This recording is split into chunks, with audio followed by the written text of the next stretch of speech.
प्रिय भक्तों, आपका हमारे चैनल पर स्वागत है। जैसा कि आप लोग जानते हैं कि अभी गुप्त नवरात्रि चल रही है, तो गुप्त नवरात्रि के प्रत्येक दिन पर माता की कथा सुनाई जाती है। तो आज गुप्त नवरात्रि का तीसरा दिन है, जिसमें आप लोगों को तीसरी महाविद्या माँ त्रिपुर सुंदरी की कथा को सुनाया जाएगा।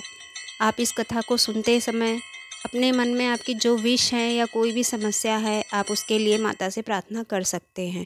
तो चलिए कथा स्टार्ट करते हैं।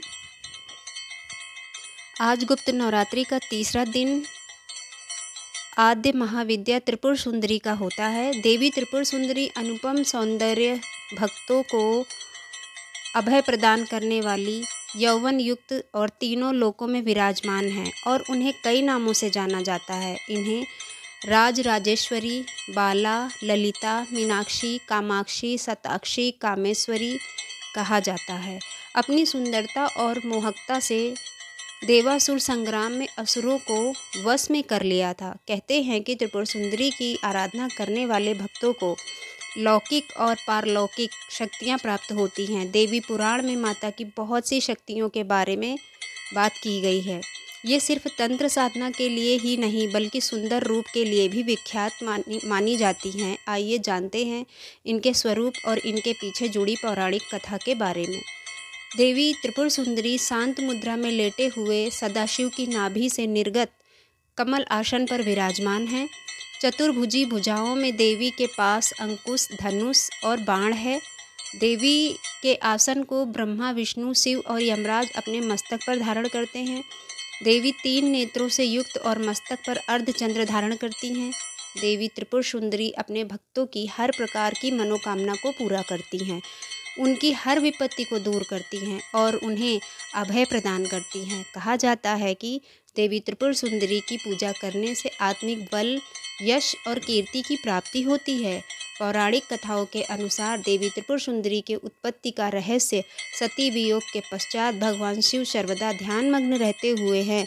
उन्होंने अपने संपूर्ण कर्म का परित्याग कर दिया था, जिसके कारण तीनों लोकों के संचालन में व्याधि उत्पन्न हो रही थी। उधर तारकासुर ब्रह्मा जी से वर प्राप्त किया कि उसकी मृत्यु शिव के पुत्र द्वारा ही होगी।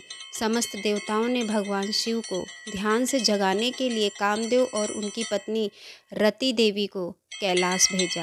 कामदेव ने कुसुम सर नामक मोहिनी वाण से भगवान शिव पर प्रहार किया।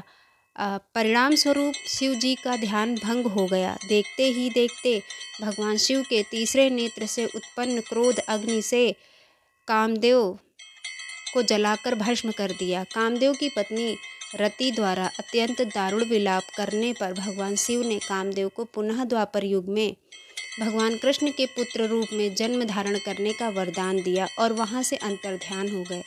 सभी देवताओं और रति के जाने के पश्चात भगवान शिव के एक गण द्वारा कामदेव के भस्म से मूर्ति निर्मित की गई और उस निर्मित मूर्ति से एक पुरुष पैदा हुआ। उस पुरुष ने भगवान शिव की स्तुति करी। इसके भगवान शिव द्वारा उस पुरुष का नाम भांड रखा गया। शिव के क्रोध से उत्पन्न होने के कारण भांड तमो गुण संपन्न था और वह धीरे धीरे तीनों लोकों पर भयंकर उत्पात मचाने लगा।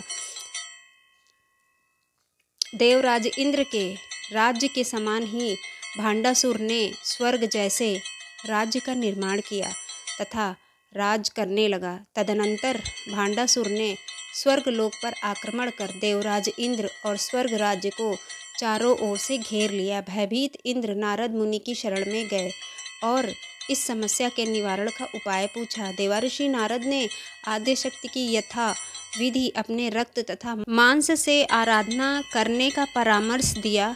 देवराज इंद्र ने देवी की आराधना की और देवी ने त्रिपुर सुंदरी रूप से प्रकट हो भांडासुर का वध कर दिया। देवराज पर कृपा की और समस्त देवताओं को भयमुक्त किया। बोलो त्रिपुर सुंदरी माता की जय। भक्तों, अगर आपको ये कथा पसंद आई हो तो आप लोग हमारे चैनल को इसी तरह की हर देवी की कथा के लिए सब्सक्राइब करें।